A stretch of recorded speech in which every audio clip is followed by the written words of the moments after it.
अज्ञानतिमिरन्धस्य ज्ञानाञ्जनशलाकया चक्षुरुन्मिलितं येन तस्मै श्रीगुरुवे नमः।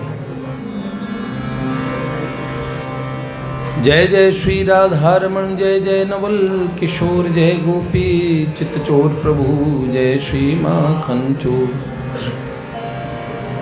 अध्यात्मगति तत्वज्ञं ज्ञान शक्तिं जितेन्द्रियं ऋजुं यथार्थ वक्तारं नारदं प्रणमाम्यहम्।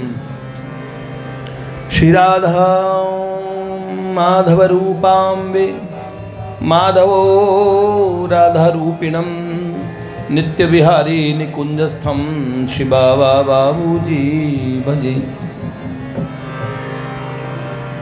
श्री लाडली लाल की परम पूज्य बाबूजी बाबा की देवर्षि नारद जी महाराज की नारदी निकुंज की कुंज बिहारी बिहारिणी जू की जय जय श्री राधे श्याम।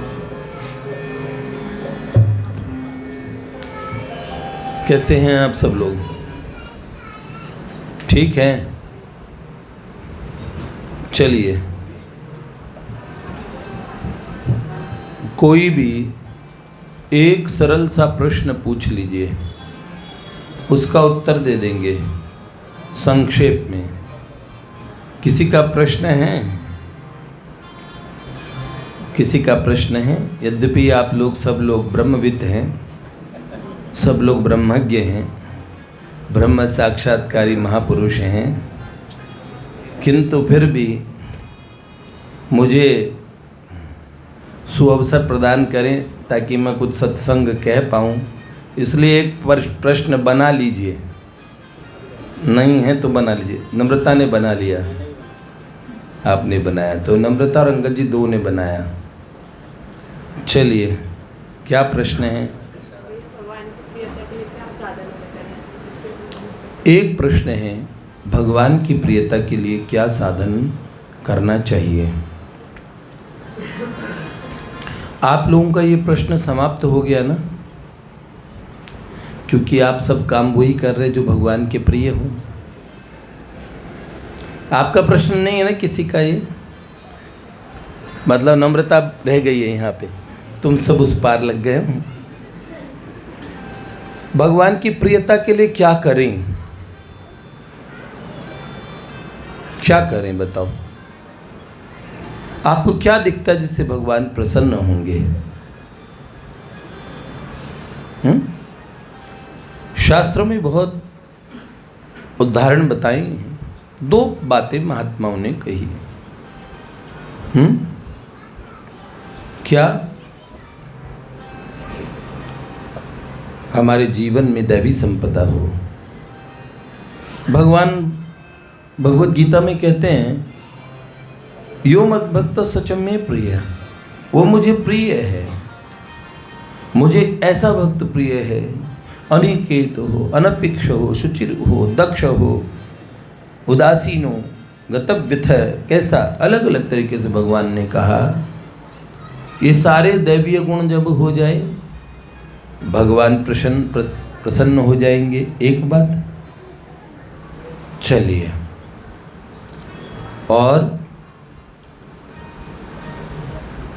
और दूसरी चीज क्या?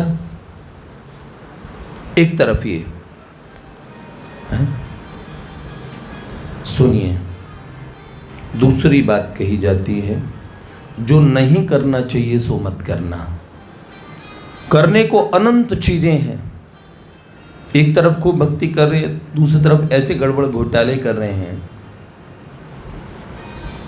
सारी भक्ति को तो वो घोटाले नष्ट कर देंगे, हैं? ऐसा ना करना भैया। जो नहीं करना चाहिए वो बिल्कुल मत करना। फिर करते हो, थोड़ा भी करते हो, एक माला करते हो, दो करते हो, 5 करते हो, जो नहीं करना चाहिए वो मत करना। एक पक्ष महात्माओं का ये भी कहता है। तो निषेध जो मना किया है उससे बचो। जो बुराई से बच रहा है वो अच्छा ही है। अच्छाई कर रहे, देखो भंडारे कर रहे हो मंदिर में, बहुत अच्छी अच्छी चीज़ें कर रहे हो, और दूसरी तरफ गरीबों की बस्ती उजाड़ रहे हो, और एक तरफ लंगर चला रहे हो, पुण्य होगा? होगा? ये जो निषेध नहीं करोगे तो जो होगा सो अच्छा ही होगा। तो या तो निषेध से बचो, दैवी संपदाओं को अपनाओ, दोनों में ही एक बात है। महज्जनों का एक मत ये भी है कि कुछ नहीं करो, अपने आप को सुधार नहीं पा रहे हो तो प्रयास करो।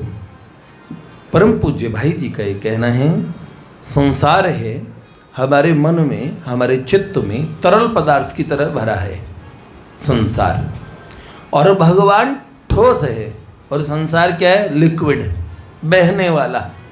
आज था वो कल, जो कल था वो आज नहीं बचा, बह गया, चला गया है? वो संसार है एक नदिया, सुख दुख दो किनारे हैं, न जाने कहाँ जाएं हम बहते धारे हैं, बोलते हैं। बात समझ में आ रही है आपको? तो संसार है तरल और भगवान है ठोस। किसी ग्लास में पानी भरा है, वो कैसे निकालेंगे वो पानी बाहर? मैं कह दूं, अगर उसमें आप कोई ठोस वस्तु डाल देंगे, मान लो कोई पत्थर ही डाल दिया ठोस, तो सारा तरल पदार्थ बाहर निकल जाएगा। तो अपने मन में जितना भगवान भरते जाएंगे उतना संसार निकलता जाएगा। अगर आपका संसार निकालना आपके बस का काम ना हो तो ज़्यादा से ज़्यादा भगवान का स्मरण कीजिए। और बाबा तुलसी ने एक कवित्त कहा है, अब भगवान को भरे कैसे जी? भगवान का तो रूप में मन में ध्यान में ही नहीं आता, जो देखा वो तो हमारे बहुत ध्यान में आते हैं। अब कल एक भोले भाले प्यारे भक्त थे, उन्होंने मुझे कहा, मैंने एक वीडियो में उसको जैकी श्रॉफ को देखा तो वो इतना सुंदर लग रहा था, तो मैंने लगा जब ये इतना सुंदर लगता तो भगवान कितने सुंदर होंगे। मैंने कहा जैकी श्रॉफ अच्छा टाइगर, हाँ टाइगर श्रॉफ, जैकी श्रॉफ, हाँ हाँ हाय राम। लेकिन उन्होंने अनुमान अच्छा लगाया, उन्हें वो अच्छा लगा तो उनका भगवान कितने सुंदर होंगे। अब ठीक ऐसा ही मैं कहीं,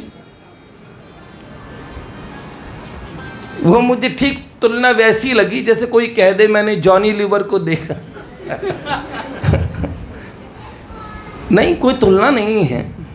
यद्यपि तद्यपि आपकी सुंदरता के पैमाने में जो चीज़ फिट बैठ रही हो, भगवान को निराकार इसीलिए तो कहते हैं कि आप जिस आकार में उन्हें भजेंगे तद अनुरूप उसी आकृति से पहला साक्षात्कार होगा। भगवान का जो स्वरूप है ऐसे भौतिक आकार जैसा नहीं है। सुनिए, पानी आकार वाला है कि निराकार वाला है? पानी का आकार नहीं है, पर आकार है भी। भगवान कुछ ऐसे ही है। प्याले में रखेंगे तो पानी कैसा नजर आएगा? गोल आएगा कि नहीं आएगा? समझ में आ रहा है? पर चपटे किसी चीज में डालेंगे तो चौकोर, और कमल जैसी किसी आकृति में कमल जैसा। भगवान सदा साकार निराकार दोनों स्वरूपों में रहते हैं। गोपाल सहस्त्रनाम में भगवान की निराकार निर्गुण इन नामों से स्तुति होती है। सब स्तुतियों में निराकार कहा जाता है उन्हें। श्री कृष्ण को, भगवान राम को या भगवती आद्या शक्ति को इन्हें निराकार क्यों कहते हैं? जब इनकी आकृति है तो दिव्य चिन्ह में आकार होते हुए कितने आकार धारण कर लेते हैं। तो आपको जो स्वरूप प्यारा लगे उस स्वरूप को भरिए मन में, ज़्यादा से ज़्यादा चिंतन कीजिए। अब कह रहे स्वरूप नहीं पकड़ पा रहे, कोई भी स्वरूप ना हो तो नाम पकड़ लीजिए। नाम भी ठोस वस्तु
कहने लगे अल्प अवधि जीवता में बहु सोच पोच। अल्प जीवन की थोड़ा सा जीवन, उसमें भी इतनी टेंशन लगी है, करने को बहुत कुछ है, ये कर लो, अच्छा बन जाओ, पहले मन शुद्ध कर लूं फिर मंदिर जाऊंगा। अरे कमाल की बात है, मन कैसे शुद्ध हुआ? घर बैठ के शुद्ध हो जाएगा, टेलीविजन देख के, पराठे खा खा के। ऐसा थोड़ी है। अल्प अवधि जीवता में बहु सोच पोच, कर्मे को बहुत काका कीजिए। और पार न पुराण हूं, को इतने पुराण हैं, वेद हूं को अंत नहीं, वेद अनंत है। और वाणी के अपार रस, महापुरुषों की वाणियां तो कहां कहां पीजिए। वाणी तो अपार, कहां कहां चित्त दीजिए। वाणी तो अपार है महापुरुषों, कहां कहां चित्त लगाओगे। और कितने काव्य है, काव्य की कलानंत, छंद को प्रबंध बहु। एक से एक छंदों में रचनाएं हो रखी है काव्य की। और राग के रसीले रस कहां कहां पीजिए। और लाखन में एक बात तुलसी बताए जात, जन्म सुधारू चाहो बस राम नाम लीजिए।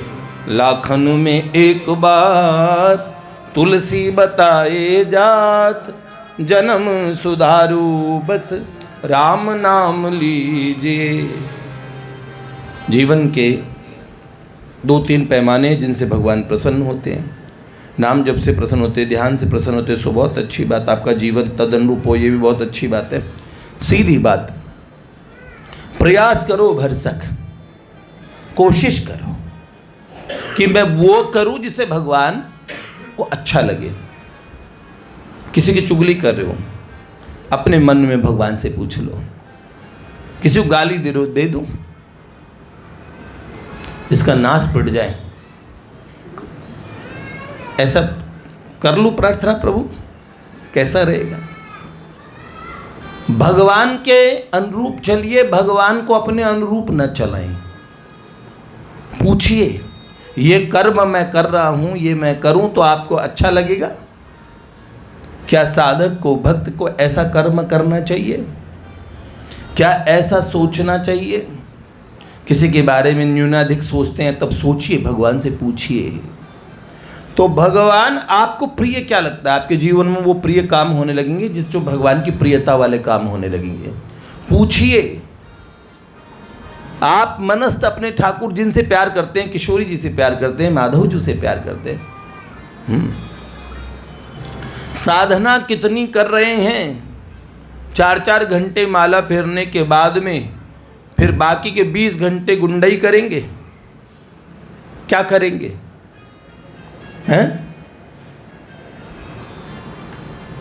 मैं भक्तों साधकों में झुक झुक के चलता हूं और बाकी संसारियों को झुका के चलता हूं। बेटा तो कब भक्तों को झुका देगा पता ही नहीं। ये क्या होते हैं? भक्त के कोई 2 डिपार्टमेंट होते हैं। पत्नी ने कभी पतिदेव से कहा मैं 23.5 घंटे आपकी पत्नी होती हूँ, आधे घंटे नहीं होती बस। कमाल की बात है। पति का माथा ठनक जाएगा। बेटा कहेगा पिताजी 40 साल की उम्र तक मैं आपका बेटा रहूंगा। बेटा उसके बाद मेरा बाप बन जाएगा। आज है तू मेरी माँ नहीं, मैं तेरा बेटा नहीं, तो मैं तेरी चाची लगूं। अरे माँ ही रहूंगी, एक बार में माँ सिद्ध हो गई थी। सुनिए, अखंड अच्छेद्य सर्वकालिक सतत निरंतर हमारा संबंध भगवान के साथ रहता है।